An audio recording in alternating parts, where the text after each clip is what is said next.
प्यारे बच्चों नमस्कार। आज हम पढ़ेंगे बसंत में पाठ नंबर 3 बस की यात्रा के बारे में। जैसे कि बच्चों आपको पता होगा, आपने बहुत सारी बसें अपने आसपास देखी होंगी, रोड पर चलती हुई बसें आपने देखी होंगी और बहुत से बच्चों ने बस में यात्रा भी की होगी। तो ऐसे ही बस की यात्रा के बारे में हरिशंकर परसाई जी ने यहाँ पर हमें बताया है कि उन्होंने जब बस की यात्रा की तो उस समय उनके साथ क्या क्या घटना घटी।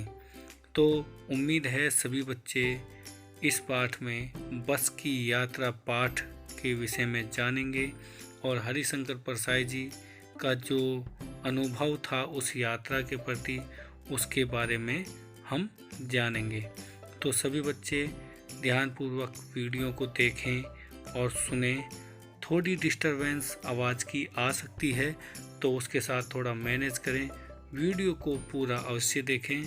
और अब हम जानते हैं बस की यात्रा के बारे में जो हरिशंकर परसाई जी ने लिखा है। जो पाठ, इस पाठ में हरिशंकर परसाई जी 5 मित्रों के साथ में तय करते हैं कि वो 4 बजे की बस से चलेंगे और पन्ना से सतना के लिए घंटे भर बाद जो बस मिलती है वो आगे जाके क्या करेगी, जबलपुर की ट्रेन से मिला देगी। इसलिए वो सुबह घर से निकलते हैं और क्योंकि उनमें से 2 को अगले दिन काम पर भी जाना था, इसीलिए वापसी की जो यही रास्ता था जिसको उन्हें अपनाना था।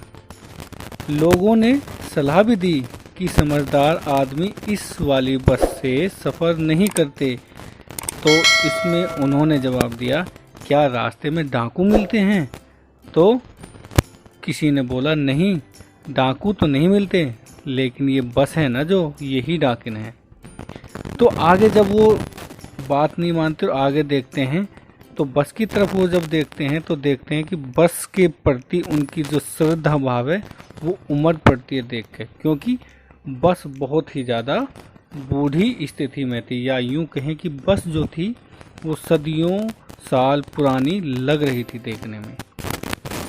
और लोग इसलिए इसमें सफ़र नहीं करना चाहते थे क्योंकि ये बस बहुत पुरानी हो गई थी। लेखक बताते हैं कि ये बस पूजा करने के योग्य थी, तो सवारी इसमें कैसे ढूंढी जा सकती है। लेकिन क्या था कि बस की जो कंपनी का हिस्सेदार था वो उसी बस में सवारी कर रहा था। यह बस चलती है क्या, लेखक ने उससे पूछा। तो उसने बोला, हाँ चलती है, क्यों नहीं चलती, अभी चलेगी। और हमने कहा, वही तो हम देखना चाहते हैं कि बस ये चलती कैसे है, इतनी पुरानी बस जो बहुत ही बूढ़ी स्थिति में हो गई। लेकिन गजब हो गया जब हमें पता चला कि हाँ ये बस चलती है। लेकिन हमें थोड़ी सी आशंका थी और हमने बस के आगे पीछे देखा। लेकिन एक डॉक्टर मित्र था जिन्होंने कहा, डरो मत, चलो, बस का अनुभव ही है, ये तो नई नवेली बसों से ज़्यादा विश्वसनीय है, हमें बेटों की तरह प्यार से गोदमर लेकर चलेगी। ये जो बातें हो रही थी ये लेखक हरिशंकर परसाई जी और उनके 4 मित्रों के बीच हो रही थी। आखिरकार लेखक और उनके मित्र बस में बैठ जाते हैं और जो छोड़ने आए थे और लेखक और उनके मित्रों को, वो उन्हें विदा करते टाइम ऐसे देख रहे थे कि जैसे उनकी ये अंतिम विदाई हो इस बस के साथ। उनकी आंखें कह रही थी कि आना जाना तो लगा ही रहेगा, आया है सो जाएगा, राजा रंक फकीर, आदमी को कुछ करने के लिए एक निमित्त चाहिए। इतना सब कुछ हो रहा था, इतने में ही बस का इंजन जो होता है वो सचमुच में स्टार्ट हो गया। जैसे सारी बस ही इंजन है ऐसे हिलने लगी, क्योंकि बस बहुत बूढ़ी हो चुकी थी।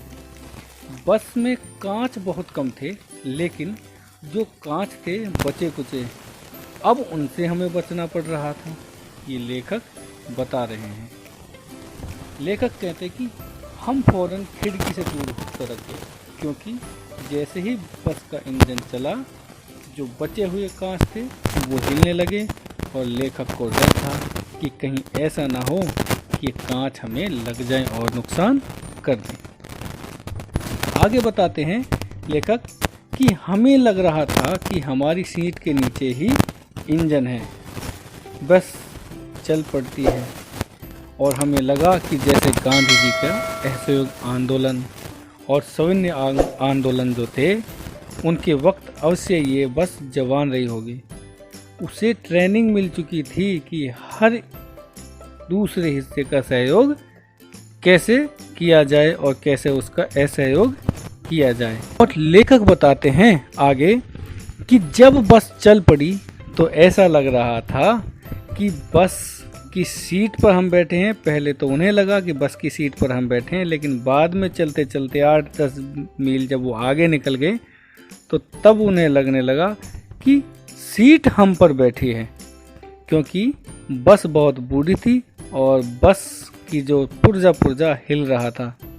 अचानक से चलती चलती बस रुक जाती है तो मालूम होता है कि पेट्रोल की जो टंकी है बस की उसमें छेद हो गया। ड्राइवर जल्दी से उतरता है और बाल्टी लेकर उस पेट्रोल को भर लेता है। फिर उसके बाद क्या करता है ड्राइवर कि उस पेट्रोल की जो बाल्टी होती है उसको अपने पास रख के उसमें पाइप के द्वारा सीधा इंजन में पेट्रोल डालकर वो बस को चलाते हैं। ये सब देखकर लेखक और उनके दोस्तों को बड़ा अजीब लगा। ऐसे लगा कि जैसे कुछ ही देर बाद बस का जो मालिक है वो बस के इंजन को निकालेगा, गोदी में बिठाएगा, फिर बच्चे की तरह दूध की शीशी जैसे लगती है वैसे उसके मुंह में पाइप लगाकर पेट्रोल डालेगा।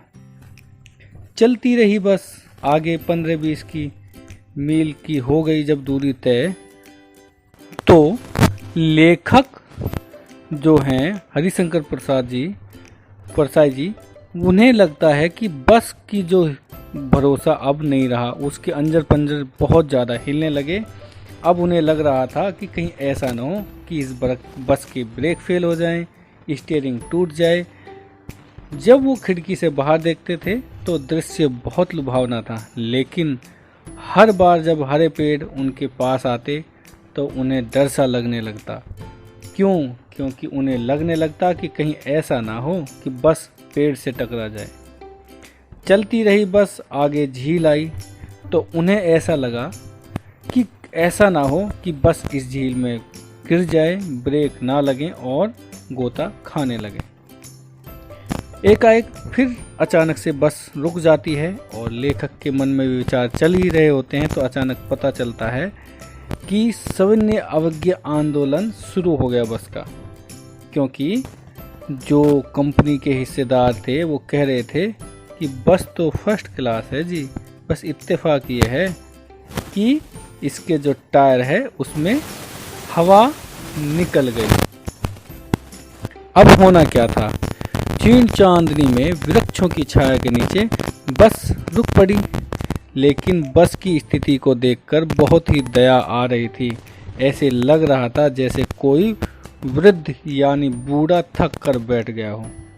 हमें गिलानी हो रही थी कि बेचारी पर हम लद कर जा रहे हैं, इसके जो प्राण हैं वो तो बहुत ही निकले हुए लग रहे हैं। हमें हंसी आई, थोड़ी दया आई बस के ऊपर और हमें लगा कि इस बियाबान जंगल में इसकी अंत्येष्टि यानी इसका अंतिम संस्कार अब हमें करना पड़ेगा, क्योंकि बस बहुत बूढ़ी हो चुकी थी और वो सफ़र के लायक नहीं लग रही थी लेखक को।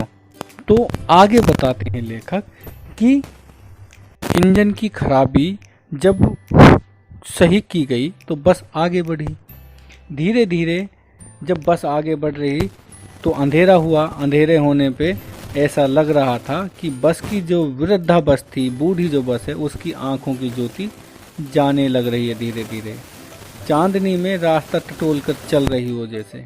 अगर कोई आगे से गाड़ी या पीछे से गाड़ी आ रही होती तो बस बेचारी एक साइड हो जाती और मानो ऐसे कहती, निकल जाओ बेटी, अपनी तो वह उम्र नहीं रही जो आपसे आगे या पीछे चला जा सके। ऐसे ही पुलिया के पास पहुंचते टायर फिश हो गया तो उसकी स्पीड थम गई बस की। तो सब उसको सिर दबाव से देख रहे थे, फिर भी जान हथेली पर लेकर इसी बस में सफ़र कर रहे थे।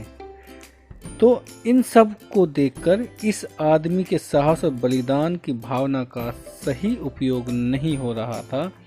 इसे तो क्रांतिकारी होना चाहिए, क्रांतिकारी आंदोलन का नेता होना चाहिए। अगर बस नाले में गिर पड़ती तो हम सब मर जाते, तो देवता बाहें पसारे उसका इंतजार करते, कहते कि वह महान आदमी आ गया जिसने एक टायर के लिए प्राण दे दिए, मर गया पर टायर नहीं बदला। दूसरा घिसा टायर लगाकर बस फिर चलती है। अब हमें वक्त का पन्ना पहुंचने की उम्मीद छोड़ दी थी। लेखक कहते हैं कि पन्ना कभी भी पहुंचने की उम्मीद छोड़ दी, पन्ना क्या कहीं भी कभी भी पहुंचने की उम्मीद छोड़ दी। लगता था कि जिंदगी इसी बस में गुजरनी है और इसे सीधे उस लोग को प्रयाण कर जाना है। इस पृथ्वी पर उसकी कोई मंजिल ही नहीं है। हमारी बेताबी तनाव अब खत्म हो गए।